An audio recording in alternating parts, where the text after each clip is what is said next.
5 seconds to go.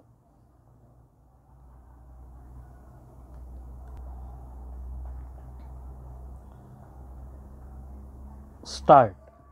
Government will continue its effort to bring about a consensus among trade unions on the critical problems of uninterrupted production, increase in productivity, wages, and participation in management.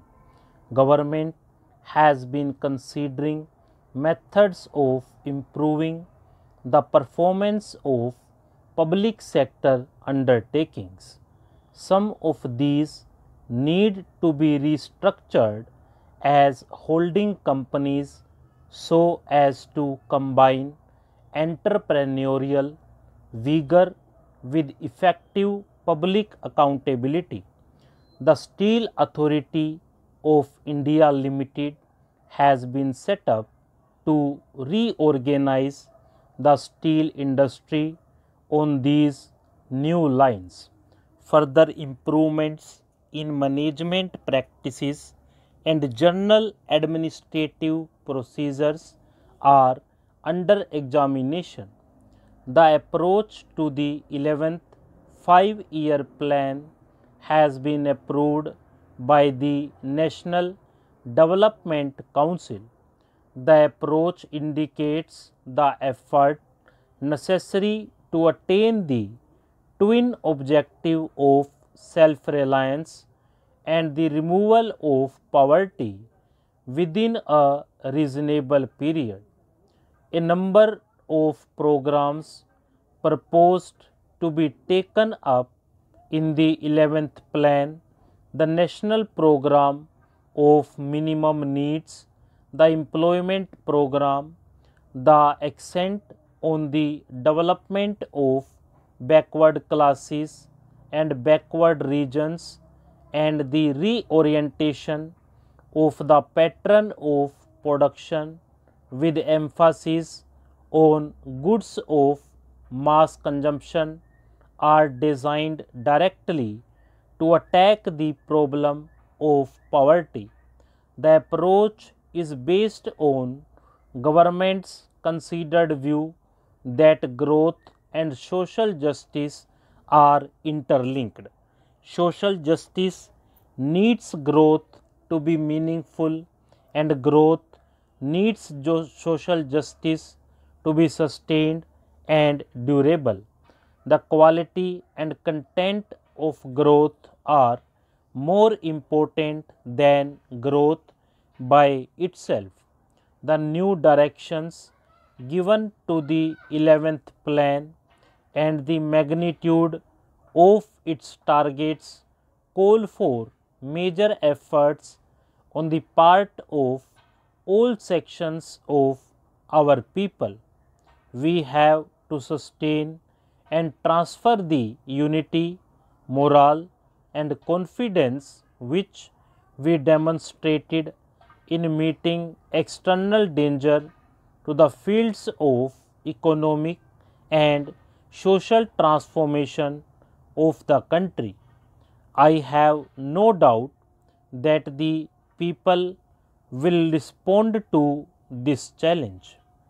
It will be the privilege of this 13th Parliament of our Republic to give shape to the 5-year plan and make it the turning point in our advance towards economic independence. A number of programs intended for the benefit of rural masses have been in operation for the last 2 to 3 years. The Small and Marginal Farmers Program, the Program for Rural Employment, Drought Prone Areas Program, provision of house sites to landless labor in rural areas, and the nutrition program. a special program to provide employment opportunities for 500,000 educated persons has been formulated. Realizing the significance of education both for social transformation and economic growth, government has decided to take steps in concern with state government for programs of educational reconstruction and development in the 11th 5-year plan, a science and technology plan which will form an integral part of the economic plan is being prepared. This will help us to harness science and technology in a more purposive way for self-reliance and economic growth. At the same time, we must take measures to preserve the quality of the natural environment. A new Department of Space and a Space Commission have been constituted to utilize fully the benefits that can accrue to the country as a result of the peaceful uses of outer space. Government has been deeply concerned at the recent development in Andhra Pradesh. The problem in that state has a long history. We view with grave anxiety the resort to the violence in an attempt to settle this problem. Such violence is opposed to the basic values we cherish. It has resulted in the loss of valuable lives and extensive damage to public property. I express my sympathy and sorrow for those who have suffered.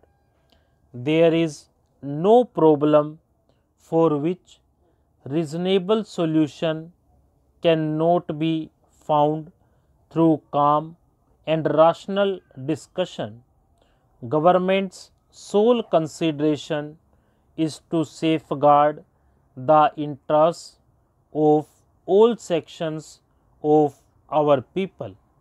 I appeal to the people of Andhra Pradesh to cooperate fully with the government in finding a peaceful solution. I now turn to relations with neighbors near and far. We have desired the establishment of mutually beneficial and friendly relations with Pakistan. We signed the Shimla Agreement as the first step towards the establishment of durable peace. The agreement lays emphasis on bilateralism for the solution of differences by peaceful means and excludes outside agencies and third party involvement. I am glad that India and Pakistan have been able through bilateral negotiations to determine a line of control in Jammu and Kashmir which is to be respected by both sides. Similarly, both sides have withdrawn their troops to the international border. In the process, India has vacated about 12,000 square kilometers of Pakistan's territory. This by itself is concrete evidence of India's friendly intentions towards Pakistan. The prisoners of war of the Western Front have been exchanged. It is hoped that Pakistan will create the necessary conditions which would enable the three parties to the conflict in the Eastern Theatre to hold discussions for the repatriation of the prisoners of war who surrendered to the joint command of India and Bangladesh forces. This Shimla Agreement holds promise of establishing peace in the subcontinent. Stop.